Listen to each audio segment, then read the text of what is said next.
You believe your thoughts are entirely your own.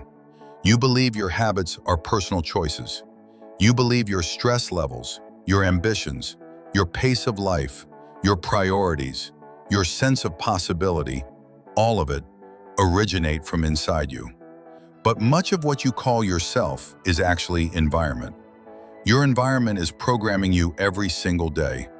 Not in a dramatic, obvious way, not in a conspiracy-like way, in a quiet, repetitive, normal way. Through routine, through exposure, through repetition, through what you see daily, through what people around you consider normal, through what is praised, through what is criticized, through what is expected. You wake up in the same place, you move through the same streets, you interact with the same systems, you absorb the same cultural rhythm, and slowly, over years, that rhythm becomes internal. You do not notice it happening. That is how programming works. If everyone around you treats stress as normal, you begin to normalize stress. If constant busyness is seen as productive, you begin to equate exhaustion with worth. If staying close to home is considered stability, you may start believing distance equals irresponsibility. If ambition is rewarded above presence, you internalize that trade-off. You call these beliefs common sense, but they are environmental. In some places, working 80 hours a week feels normal. In others, it feels extreme. In some cultures, slowing down is laziness. In others, slowing down is wisdom. In some cities, competition is oxygen. In others, community is the baseline. If you have only lived inside one system, you assume it is universal. It isn't. You are not just living in your environment, you are being shaped by it. Every day, the tone of conversations around you becomes the tone of your internal dialogue. The pace of the streets becomes the pace of your nervous system. The expectations placed on others become expectations you place on yourself. You may think you are ambitious because that is your personality, but what if you are intense because intensity is required to survive where you are? You may think you are anxious because that is just who you are. But what if your nervous system has adapted to an environment that never fully relaxes? What if your personality is partly environmental response? When you stay in one place long enough, the programming becomes invisible. You forget it is happening because it feels normal. But normal does not mean natural. Normal means repeated. You might feel stuck. You might feel unmotivated. You might feel restless without knowing why. You might assume something is wrong with you. But what if you are not stuck? What if your environment has reached its limit in how much it can stretch you? If you place a plant in a small pot, it will grow until it can't. Then it will stagnate. Not because it lacks potential, but because it lacks space. Humans are similar. Your thoughts expand when your environment expands. Your worldview shifts when your exposure shifts. Your tolerance for possibility increases when you see alternative systems functioning. If you only see one model of adulthood, you internalize it. If you only see one version of success, you chase it. If you only see one way people structure their lives, you assume deviation is risky. But the world is not one system. It is many. And when you step outside your familiar environment, even temporarily, something fascinating happens. You begin noticing what used to feel fixed. You realize that time moves differently in different places. That urgency is not universal. That community can feel stronger in smaller economies. That happiness does not always correlate with wealth. That simplicity can coexist with fulfillment. Your brain begins rewriting assumptions. Exposure rewires identity. This is why travel changes people. It is not the scenery. It is not the food. It is not the novelty alone. It is the cognitive disruption. You begin seeing that the rules you thought were permanent are contextual. Context changes everything. If your current environment rewards burnout, you may unconsciously burn out. If it rewards competition, you may unconsciously compete. If it values appearances over depth, You may unconsciously prioritize image, not because you are weak, because you are adaptive. Adaptation is one of your greatest strengths, but adaptation without awareness can become confinement. You adapt so well that you stop questioning whether what you adapted to is healthy for you. If your entire social circle believes staying close to home is the safest path, you may internalize that belief without evaluating it. If the cultural narrative around you says leaving is reckless, that message embeds itself. You may not consciously agree, but repetition leaves residue, and residue shapes perception. You begin to filter possibilities through inherited assumptions.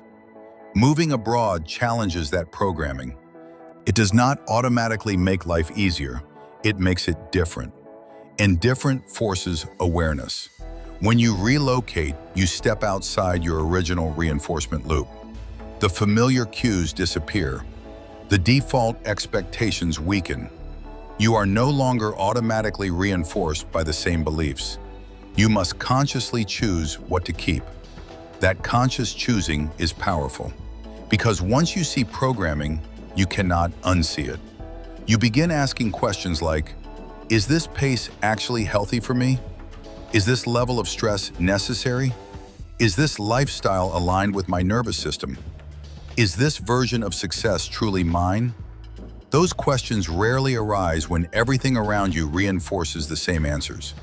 Environment shapes ambition too. In some places, ambition is external. Bigger house, bigger career, bigger status. In others, ambition is internal. More balance, more connection, more experience.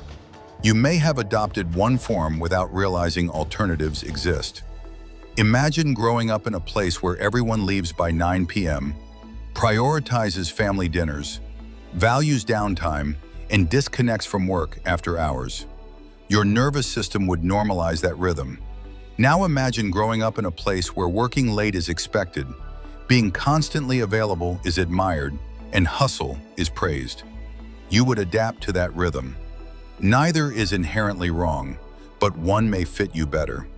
If you feel constant tension, constant urgency, constant pressure, ask yourself, is this personality or is this programming? You cannot separate yourself from your environment entirely. You are responsive, you are relational, you absorb. That does not make you powerless. It makes you aware of leverage. If environment shapes you, then changing environment changes shape. Not instantly, not magically, but gradually and meaningfully.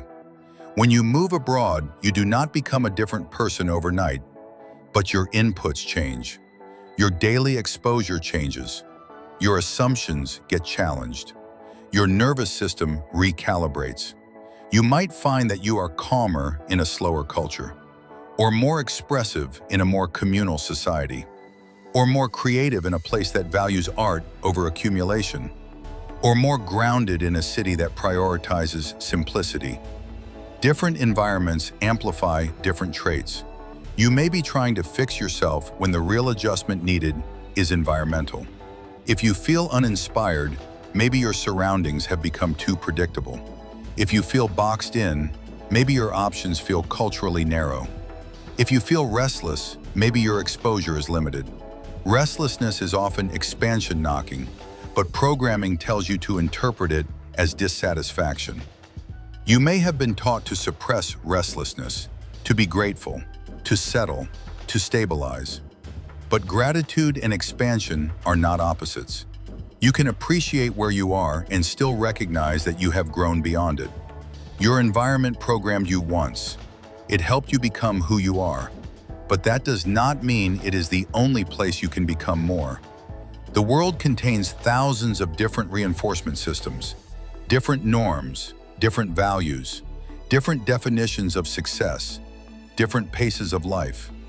If you only ever experience one, you mistake it for truth. Exposure is liberation.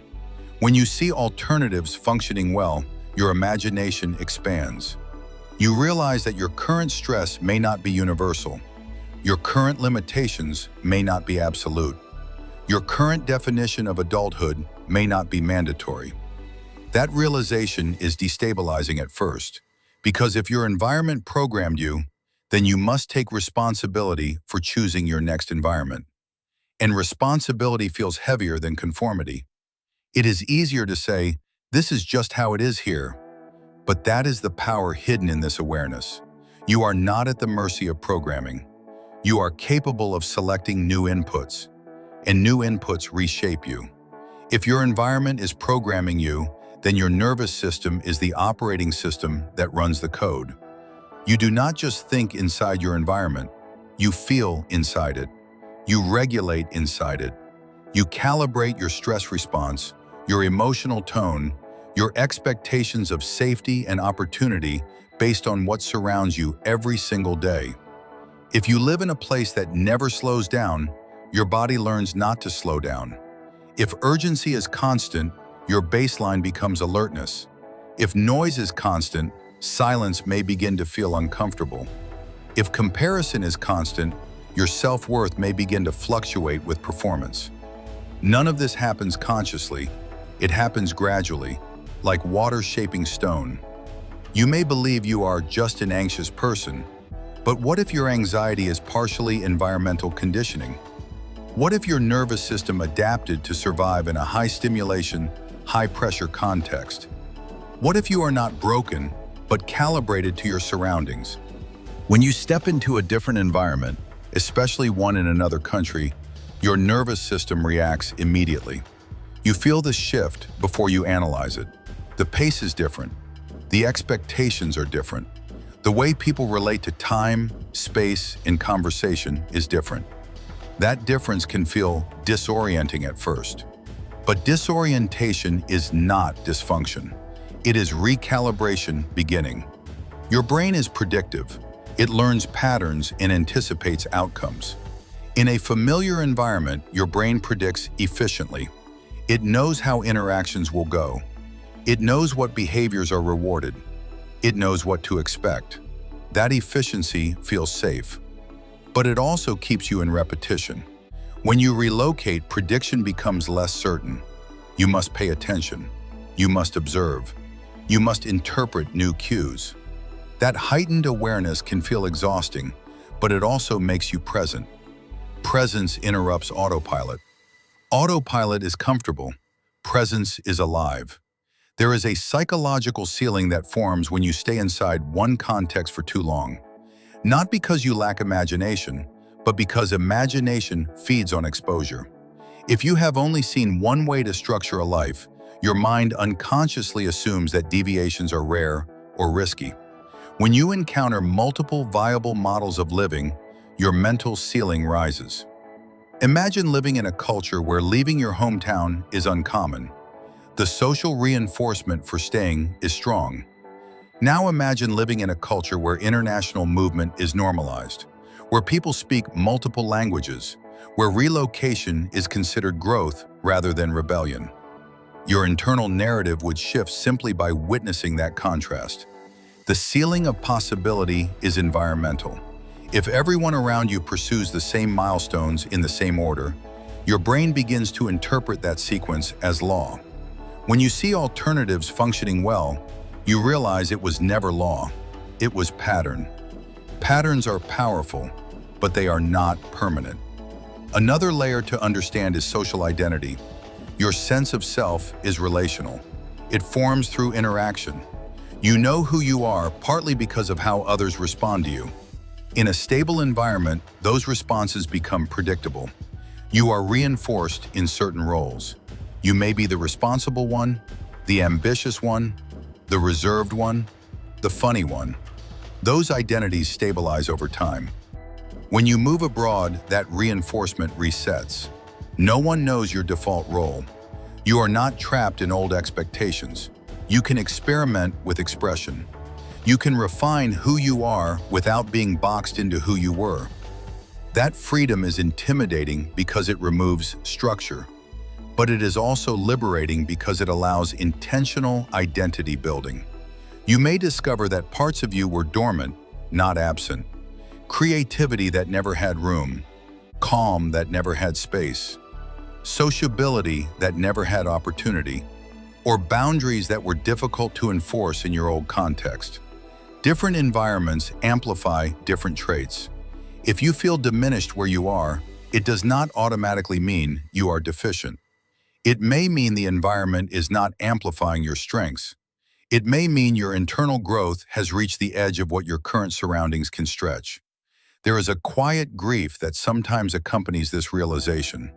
You may recognize that your environment once supported you. It shaped you. It gave you foundations.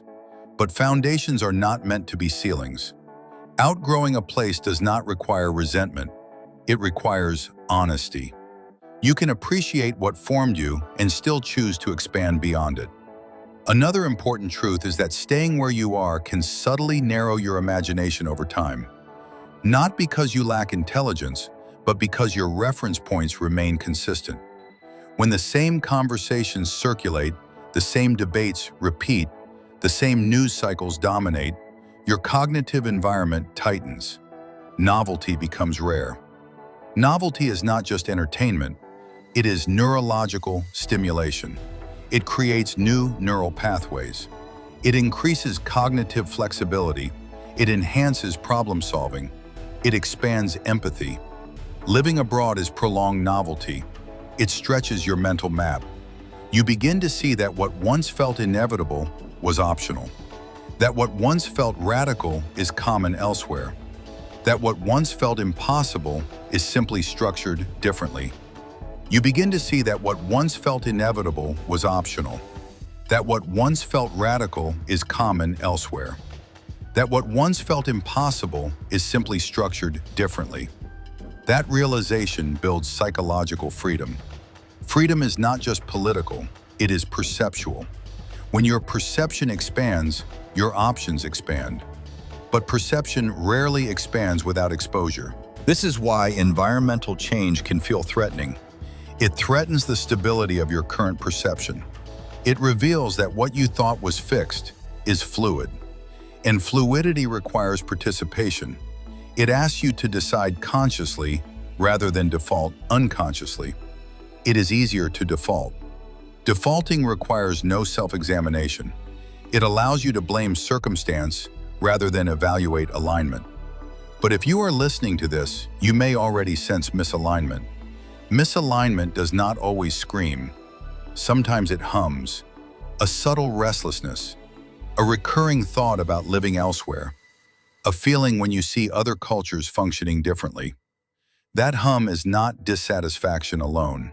It may be expansion pressing against programming. Programming is powerful because it is normalized. You rarely question what everyone around you accepts. But the moment you leave that environment, you gain contrast. Contrast creates awareness. Awareness creates choice. Choice creates agency. Agency reshapes identity. When you recognize that your environment is programming you, you also recognize that you can choose new inputs. You can choose a context that aligns more closely with your nervous system. A place where your baseline stress is lower. A culture where your values are mirrored rather than resisted.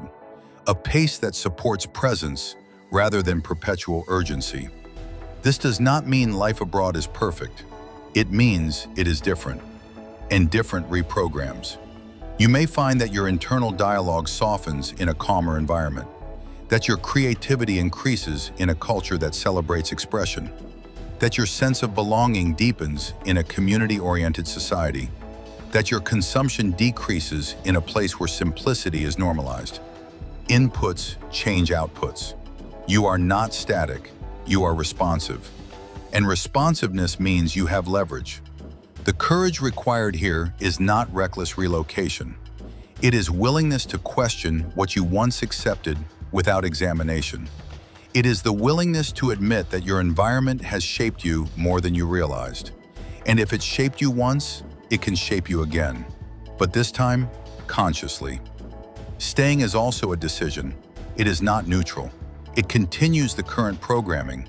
That may be exactly what you want. But if you feel constrained, then remaining passive reinforces that constraint.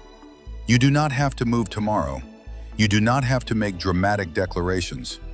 But you do have to acknowledge that environment matters more than you were taught. If you feel stuck, look around. What are you exposed to daily? What conversations dominate your social space? What pace governs your schedule? What expectations define success?